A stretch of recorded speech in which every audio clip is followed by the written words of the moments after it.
Nakakatuwa guys itong dwarf katuray namin oh. Ang liit-liit pa.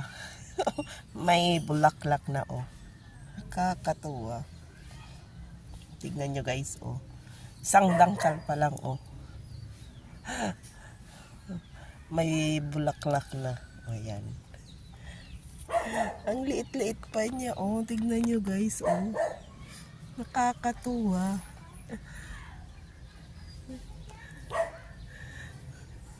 Bihira lang to yung katuray na ano. Isang dangkal pa lang oh.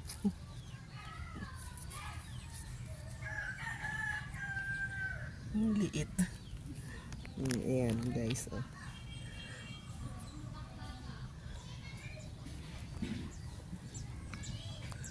Kakatuwa.